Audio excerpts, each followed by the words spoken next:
Alright, the bull, most of the 5 numbers after the name.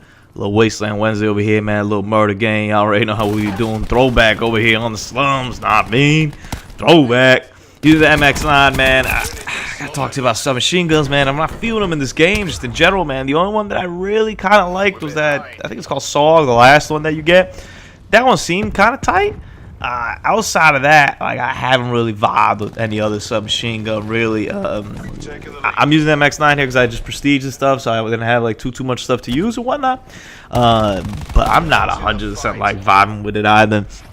I'm starting to debate whether I should use SMGs at all in this game. I want to get the SOG again though and use a little more because I did enjoy that. Even as like a dual wield thing, which I might mess around with. There's not too many maps I'd even use SMGs on, honestly. I use them kind of Summit slums and stop counting. I've considered maybe using them on Seaside sometimes because I kind of play short range gaming over there. But I feel like even the Maddox I could probably get away with on all these maps and like do pretty well with. I don't know. I gotta try some more attachments and stuff like that. I'm still kind of trying to figure out my classes and my setup so far in terms of weapons, in terms of everything. I have my score streaks. I was gonna say I have them set, but I've changed them actually pretty recently. So no, I used to run Care Package Hellstorm, Mantis. That was kind of my thing. But the Mantis takes a long time to get some when you don't have it like unlocked and stuff. You get it at 41. So for a while I ran the Sniper's Nest instead of that, and now currently what I'm doing is running the Hellstorm Sniper's Nest Mantis. That like seems to put in some serious work that I'm like a big fan of. I'm also kind of experimenting still with Specialists. I'm still not 100% sure what the hell I want to do with these guys. I know the Fire Dude for the most part is my top dog. Like, he's kind of the guy that I'm probably going to use the most. That part I've kind of clarified.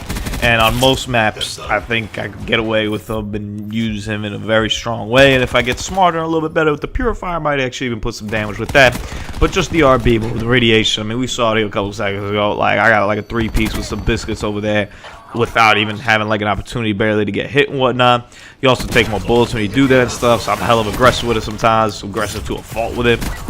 So, I'm pretty content and happy with where I'm at with this Fire Dude right now. But there's some maps like the snow map, whose name escapes me right now. We'll call it Discovery, but I don't think it's called Discovery. But like the snow map, the jungle for some reason hasn't really clicked with me, in the fire guy, you know. So I'm kind of experimenting with different specialists as to what to do there, and I'm kind of vibing a little bit right now with Crash. Crash seems to be, I don't know, Crash allows me to do other stuff, but I also have to change like my like classes and stuff. So like with Crash, I don't necessarily run Scavenger because I have these packs that I kind of throw down whenever I want to.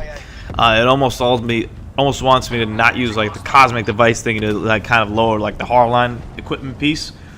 It almost wants me not to use that, maybe, and use the gear one that lets me get even more packs and stuff like that. But I do get those packs so quickly, so I still haven't fully decided if I'm going to do that.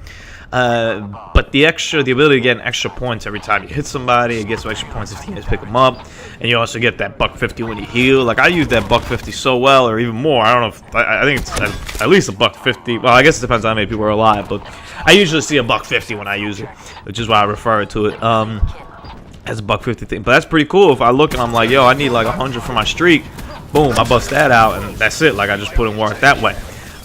So there's a lot of useful stuff you could do with them. It's just something about like being I don't call it a passive, but something about it being not as aggressive of a character, where your kind of your streaks aren't like, you know, lethal, has always been to me. But ultimately, like, I think it's definitely worth it. And I'm kind of experimenting with them, and I think for those like kind of longer range engagement maps, Crash might be something I do, and I kind of change my streak or change my classes where I don't have a Scavenger, for example, but I'm able to have maybe another perk 1 or perk 2 or perk 3 or whatever the hell I want. I can run Gung-Ho and Cold-Blooded maybe on a class, or I can run Lightweight back on a class, or I'll run Engineer and some other thing on like Park 1 or stuff like that. Or I mean, I'll just put some more attachments on the gun, or I can run the Operator mod. He kind of frees up to do different things like that, which I honestly hadn't even contemplated or thought about when using Firebreak. But for the most part, I'm stuck over here in Firebreak, man. It's kind of the state of affairs where we're at right now. I should put in work over here. Boy, Marcos, we outie. Wasteland Wednesday. Throwback to the slums. That's how it used to be. That's how it is. That's how it still is. Deuces.